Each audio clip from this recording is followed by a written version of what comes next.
Ini semua konsep tiga Tuhan menjadi satu itu adalah kebohongan dan kepalsuan. Saya bicara seperti ini karena memang ada bukti. Bukti yang pertama itu kita bisa melihat dalam kitab sucinya orang Kristen. Tertulis pada Perjanjian Baru surat kiriman Yohanes kedua, surat kiriman Yohanes pertama pasal 5 ayat 6 sampai 8. Bunyinya begini.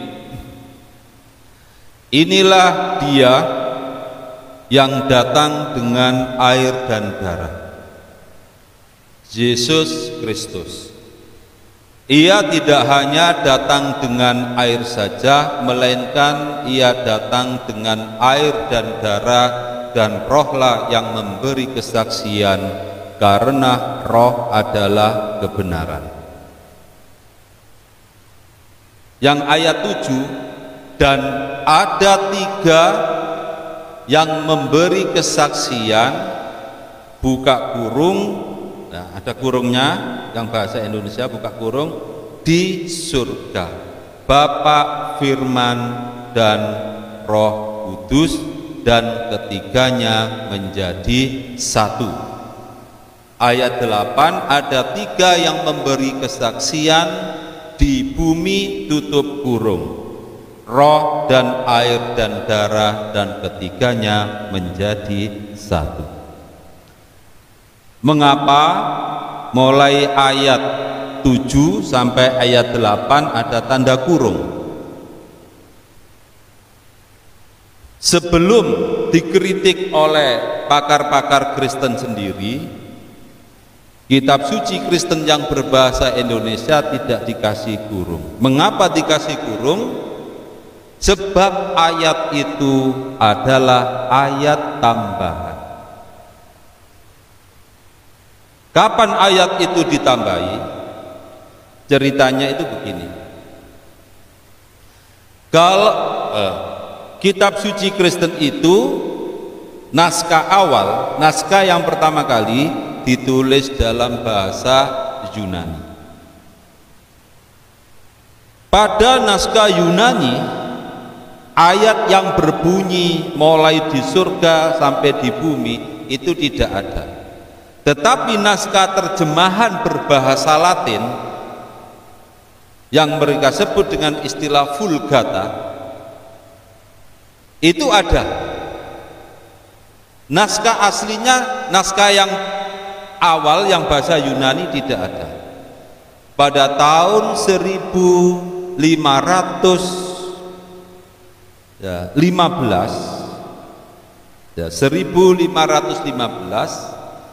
setelah Gutenberg menemukan mesin cetak, seorang cendekiawan Kristen Belanda yang bernama Deusirus Erasmus mencetak kitab suci Kristen dalam bahasa Yunani. Nah, karena dalam bahasa Yunani otomatis ayat dalam surat kiriman Yohanes pertama pasal 5 ayat 6 sampai 8 tidak ada kata di surga, Bapa, Firman, dan Roh Kudus, dan ketiganya menjadi satu. Maka tokoh-tokoh agama Kristen marah, mengancam, mau membunuh Deusirus Erasmus itu. Nah, Erasmus mengatakan, saya memang tidak pernah menemukan bunyi ayat itu di dalam naskah Yunani, tapi mereka memaksa supaya memasukkan.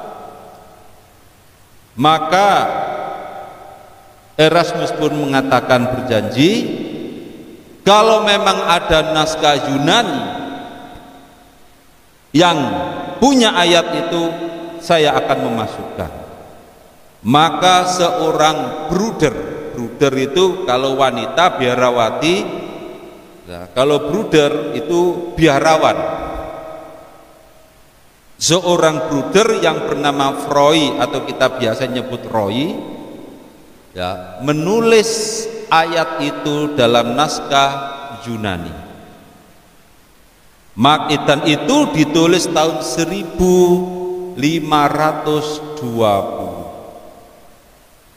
dan kemudian Erasmus memasukkan dalam cetakannya baru tahun 1522 Masehi.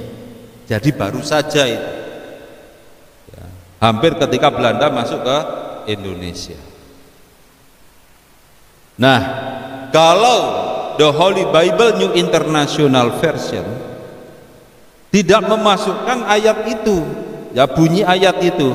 Pada The Holy Bible New International Version hanya menyebutkan this is the one who came by water and blood. He didn't come by water and blood. He didn't come by water, but he came by water and blood, and the Spirit does testify. Yang ayat 7 hanya disebutkan there are 3 that testify, dan ada 3 yang memberi kesaksian langsung, the word, the Spirit, the word, and 3 are in agreement. Tidak ada kata in heaven, the Father, the word, and the Spirit, and 3 are in agreement. Tidak ada. Nah, itu diakui. Jadi inilah kita perlu menyadari bahwa satu-satunya yang Maha Esa hanya Allah Subhanahu wa Ta'ala. Kalau ada yang mengatakan, mohon maaf, contohnya seperti Dok Siriah yang Bang Nur Seno mengatakan, kalau orang Islam itu meyakini firman Allah berwujud menjadi buku. Ini mushaf tahajud ini, bukan? Ya, seperti mushaf Al-Qur'an, ya. Ya, berbentuk buku. Kan Kristen, kalau buku itu kan mati. Kalau menurut keyakinan Kristen, firman Allah nuzul, turun dalam wujud manusia, yaitu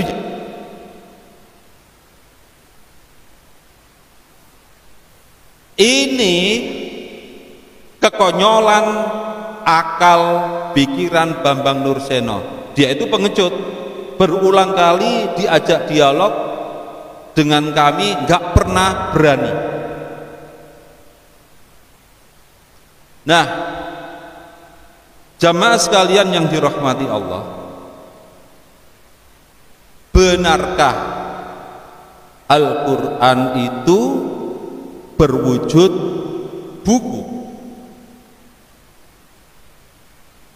Itu sama sekali tidak benar. Sebab apa? Tidak pernah di masa Rasulullah Muhammad SAW para sahabat, tabi'in, tabi'in membaca Al-Quran saat sholat, melihat tulisan Al-Quran dalam wujud, terutama pada masa Rasulullah SAW. Saat sholat, Rasulullah membaca beberapa ayat, puluhan ayat, bahkan ratusan ayat tanpa melihat tulisan Al-Quran. Nah, kita mengatakan Rasulullah, bahkan kita pun sering menyatakan Rasulullah SAW saat sholat membaca Al-Quran. Kita tadi juga menyaksikan imam membaca Al-Quran. Apakah melihat tulisannya? Tidak. Meskipun tidak ada mushaf Al-Quran, yaitu berupa buku, Al-Quran tetap ada. Bahkan sering kami Kalau kami bisa membaca ayat-ayat Al-Quran di tengah kegelapan malam dalam waktu 3 jam, bisa. Tapi bagaimana dengan para pendeta? Silakan membaca ayat-ayat Anda, tidak usah banyak-banyak, separuh halaman saja, tapi tanpa melihat tulisannya. Bisa apa tidak? Tidak mungkin bisa.